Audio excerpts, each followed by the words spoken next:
Assalamualaikum warahmatullahi wabarakatuh. Nama saya Rahmawati Dewi dari kelas 12 IPA 1. Hari ini saya akan melakukan percobaan isolasi DNA terhadap buah alpukat. Tujuan dari percobaan ini adalah untuk mengisolasi DNA buah alpukat dengan menggunakan cara yang sederhana. Dan yang kedua yaitu adalah untuk mengetahui keefektifan dari deterjen dan buah yang digunakan dalam percobaan isolasi DNA ini. Kali ini saya akan menjelaskan bahan-bahan dan alat-alat yang digunakan dalam percobaan isolasi DNA ini. Untuk bahan-bahannya, yang pertama kita menggunakan buah alpukat. Nah, buah alpukat ini kisaran dari 50 sampai 100 gram. Bahan selanjutnya yang kita gunakan adalah garam. Penambahan garam pada proses isolasi DNA berfungsi sebagai penghilang protein dan karbohidrat. Selain itu, garam juga menjaga kestabilan pH listing buffer dan membantu proses pemekatan DNA pada proses isolasi DNA. Bahan yang selanjutnya yaitu deterjen. Nah, di sini saya menggunakan dua deterjen yang berbeda. Yang pertama yaitu deterjen bubuk dan deterjen cair. Di sini mengapa kita menggunakan dua deterjen yang berbeda, yaitu untuk mengetahui keefektifan dari masing-masing deterjen pada proses isolasi DNA buah alpukat. Nah, penambahan deterjen pada proses isolasi DNA berfungsi sebagai penghilang lipid pada membran sel, sehingga membran akan rusak dan dapat melisiskan isi sel. Bahan yang selanjutnya yaitu adalah air atau aquades. Penambahan air atau aquades pada proses isolasi DNA berfungsi sebagai pelarut dari bahan-bahan yang nanti kita akan larutkan, seperti garam dan deterjen. Yang terakhir yang kita gunakan yaitu alkohol. Alkohol yang kita gunakan yaitu alkohol 70%. Penggunaan alkohol 70% juga bisa kita ganti dengan etanol 96%. Penambahan alkohol atau etanol pada proses isolasi DNA berfungsi sebagai pengkoagulasi DNA, di mana alkohol atau etanol yang tidak memiliki muatan dapat menarik molekul DNA yang bermuatan negatif, sehingga DNA yang tadinya bersifat transparan dapat dilihat dengan jelas berupa benang-benang halus. Nah, kondisi alkohol yang digunakan pada proses isolasi DNA harus dingin. Mengapa? Karena jika kondisi alkohol dalam keadaan panas, DNA yang terdapat pada ekstrak buah akan mengalami denaturasi atau kerusakan. Semakin dingin alkohol yang kita gunakan, maka DNA yang terikat oleh alkohol akan semakin pekat, sehingga DNA yang terisolasi akan semakin terlihat dengan jelas. Alat-alatnya sendiri, di sini kita menggunakan blender. Blender ini fungsinya adalah untuk menghancurkan sel-sel.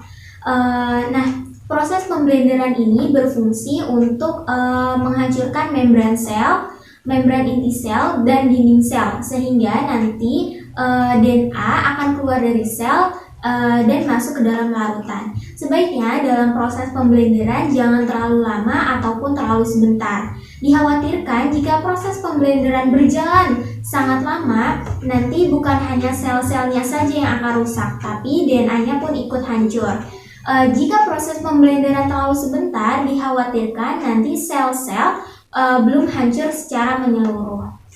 Nah, selanjutnya di sini kita menggunakan saringan untuk menyaring. Nah, penyaringan pada proses isolasi DNA ini adalah fungsinya untuk memisahkan sampel DNA yang akan kita isolasi dengan komponen-komponen sel lain yang tidak kita inginkan. Selanjutnya, kita menggunakan sendok. Sendok ini fungsinya untuk mengaduk dan juga mengambil daging buah alpukatnya. Kita juga menggunakan lidi untuk nanti mengaduk larutannya.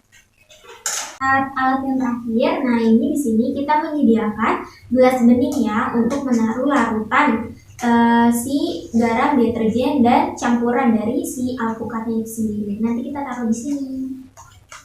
Langkah yang pertama dalam proses isolasi DNA ini, kita ambil daging buah alpukat dulu, lalu kita masukkan ke dalam blender untuk proses pemblenderan. Berat dari daging buahnya ini sendiri kira-kira dari 50 sampai 100 gram.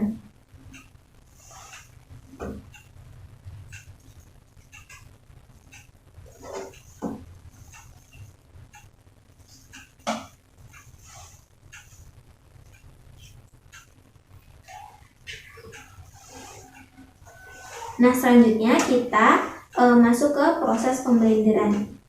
Nah, ini dia buah alpukat yang sudah kita blender tadi.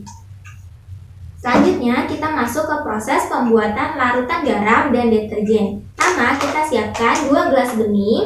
Nah, di sini untuk deterjen yang cair dan di sini untuk deterjen yang bubuk. Nah, selanjutnya kita tambahkan 1 sendok teh garam di masing-masing gelas bening.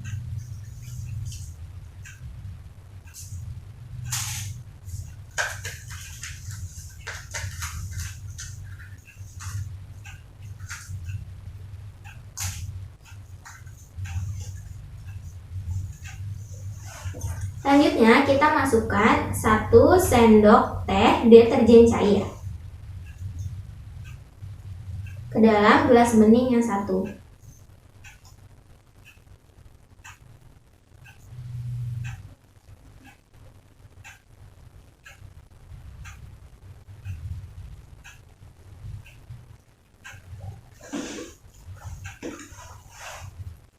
Lalu kita juga masukkan 1 sendok teh deterjen bubuk ke gelas bening yang satunya lagi.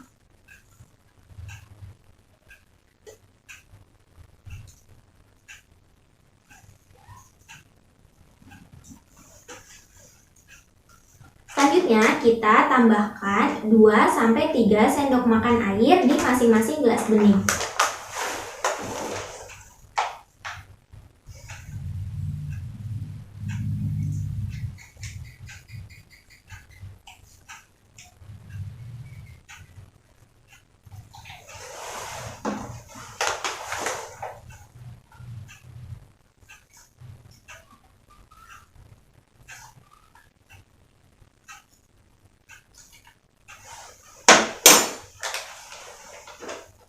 Selanjutnya kita aduk larutannya dengan menggunakan lidi. Nah, pengadukannya ini jangan terlalu kuat ya.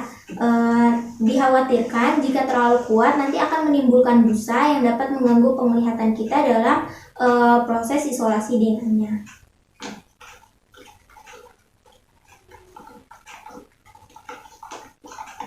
Kita aduk sampai rata.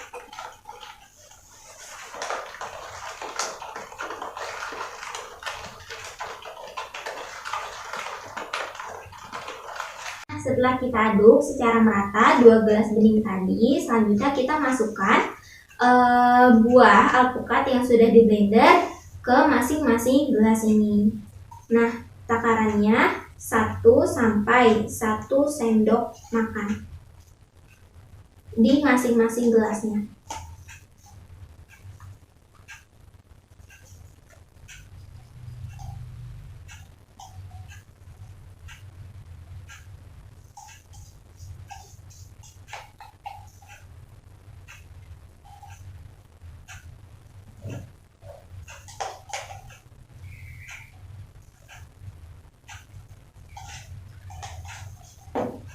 Nah, selanjutnya kita aduk kembali.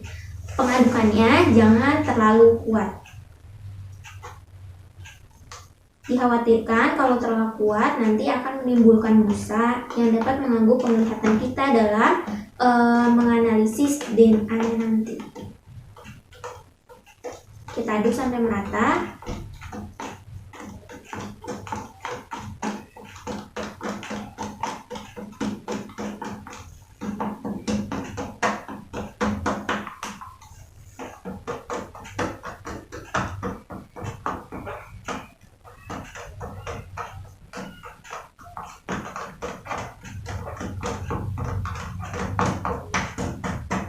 Nah, setelah kita aduk dua larutan tadi hingga merata, selanjutnya kita masuk ke proses penyaringan.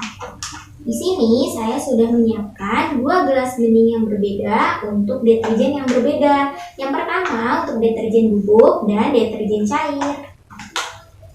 Langsung saja kita saring deterjen yang bubuk terlebih dahulu.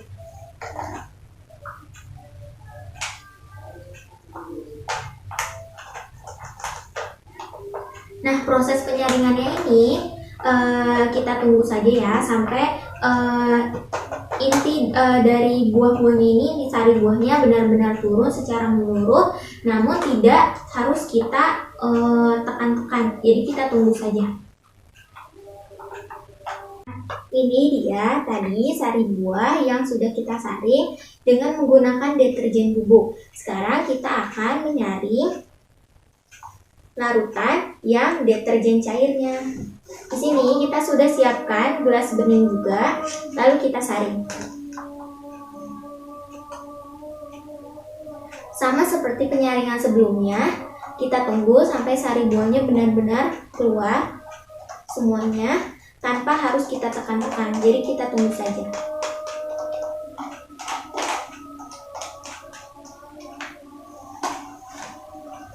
Nah, ini penyaringan sari buah yang sudah kita saring, sudah kita tunggu tadi. Ini hasilnya untuk yang deterjen cair, dan ini untuk deterjen bubuk. Sebelum penambahan alkohol, warna untuk sari buah dengan menggunakan deterjen cair, warnanya hijau. Hanya warna hijaunya ini lebih gelap jika dibandingkan dengan sari buah yang mengandung deterjen bubuk. Nah, proses selanjutnya isolasi DNA ini penambahan alkohol. Penambahan alkohol 70% ini diberikan 1-2 sendok makan di setiap gelasnya.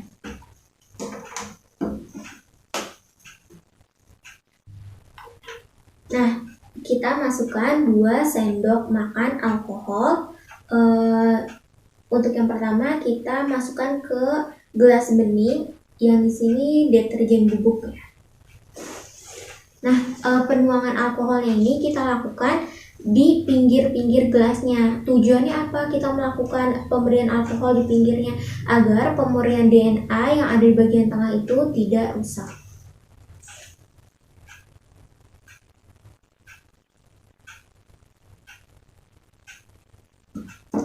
Jadi kita tuang.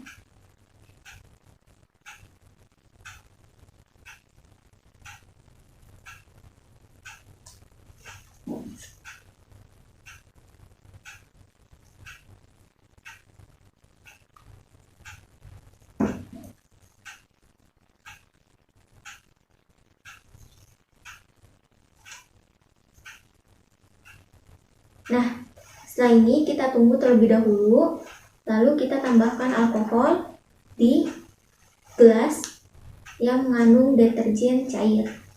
Sama kita berikan 2 sendok makan alkohol.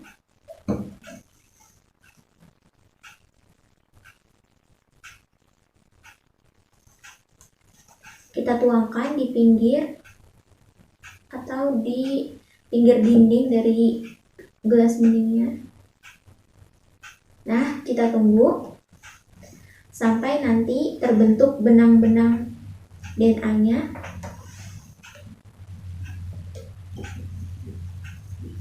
Nah, untuk menganalisis DNA-nya kita tunggu beberapa saat untuk bisa melihatnya. Setelah kita menunggu beberapa saat, sekarang kita sudah bisa melihat DNA yang terbentuk dari kedua gelas bening ini. Nah, untuk yang pertama di sini ada deterjen bubuk. Di sini terdapat 3 lapisan yang terbentuk. Nah, di bagian yang tengah ini terdapat benang-benang DNA yang sudah bisa kita lihat. Cuma di sini benang-benang DNA-nya tidak begitu terlihat jelas. Namun masih bisa dilihat dan warna dari DNA-nya ini berwarna putih. Untuk waktunya sendiri, deterjen bubuk ini membutuhkan waktu sekitar 5 menit untuk bisa memunculkan benang-benang DNA-nya ini agar bisa terlihat. Nah, untuk yang deterjen cair, sama seperti deterjen bubuk, di sini terdapat 3 lapisan yang terbentuk dan di bagian tengah terdapat benang-benang DNA. Nah, warna benang DNA-nya ini berwarna putih. Namun, bedanya jika dibanding dengan deterjen bubuk, DNA yang terbentuk di deterjen cair ini jauh lebih tebal, jauh lebih terlihat jika dibandingkan dengan deterjen bubuk. Nah, waktu bagi deterjen cair untuk memunculkan DNA ini sekitar 3 menit.